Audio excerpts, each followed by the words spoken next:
golden words, distinguishing the voice of the divine. We have said that there is only one safety, never to act except in harmony with the divine will. There is one question: how to know that it is the divine will which makes you act? I replied to the person who put to me this question, although this person did not agree with me, that it is not difficult to distinguish the voice of the divine. One cannot make a mistake. You need not be very far on the path to be able to recognize it. You must listen to the still, small, peaceful voice which speaks in the silence of your heart. I forgot one thing. To hear it, you must be absolutely sincere. For if you are not sincere, you will begin by deceiving yourself, and you will hear nothing at all except the voice of your ego, and then you will commit with assurance, thinking that it is the real small voice, the most awful stupidities. But if you are sincere, the way is sure. It is not even a voice, not even a sensation. It is something extremely subtle, a slight indication. When everything goes well, that is, when you do nothing contrary to the divine will, you will not perhaps have any definite impression.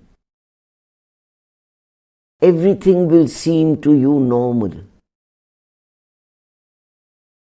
Of course, you should be eager to know whether you are acting in accordance with the divine will.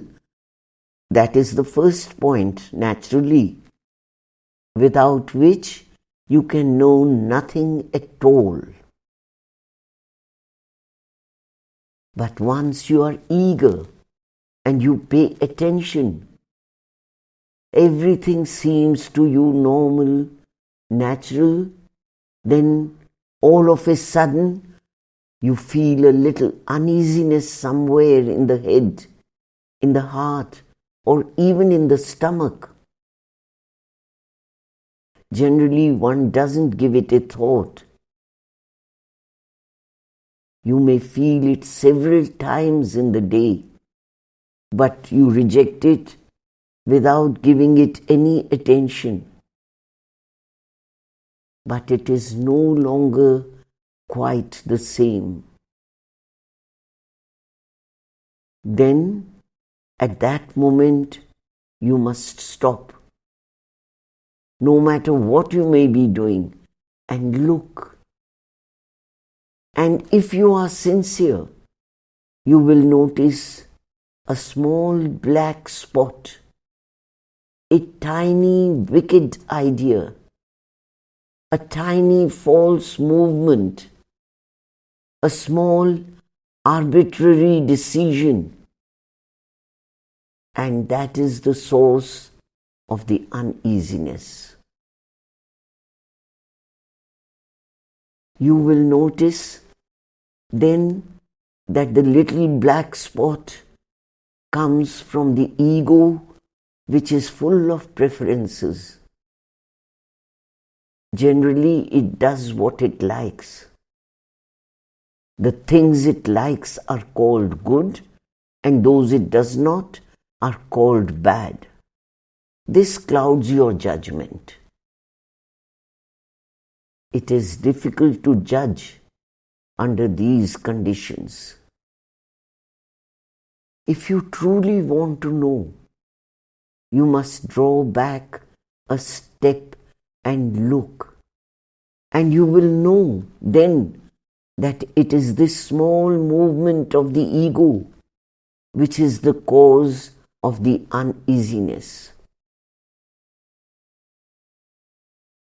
You will see that it is a tiny thing curled back upon itself. You will have the impression of being in front of something hard, which resists or is black.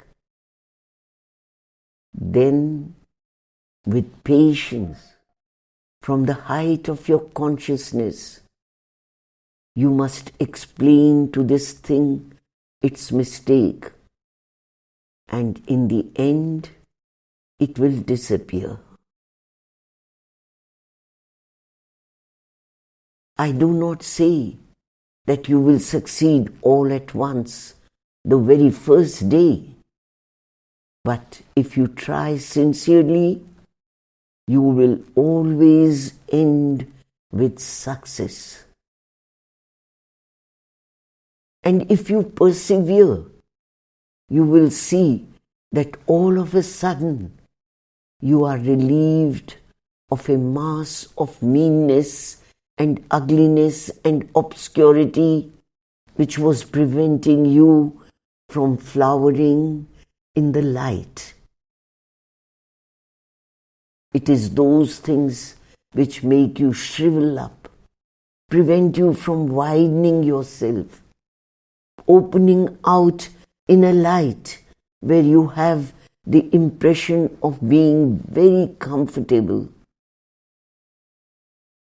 If you make this effort, you will see finally that you are very far from the point where you had begun. The things you did not feel, did not understand, have become clear.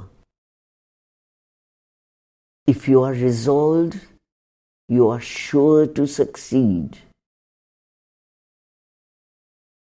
This is the first step towards unifying yourself, becoming a conscious being who has a central will and acts only according to this will, which will be a constant expression of the divine will. It is worth trying. And I may tell you from my personal experience that there is nothing in the world more interesting.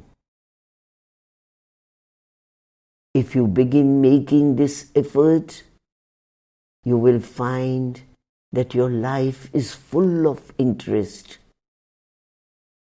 You know, of the ordinary life of people, at least a third is a kind of dull boredom.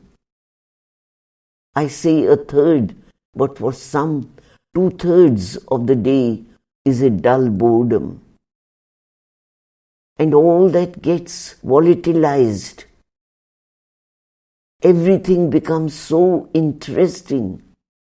The least little thing, the least casual meeting, the least word exchanged, the least thing displaced. Everything is full of life and interest.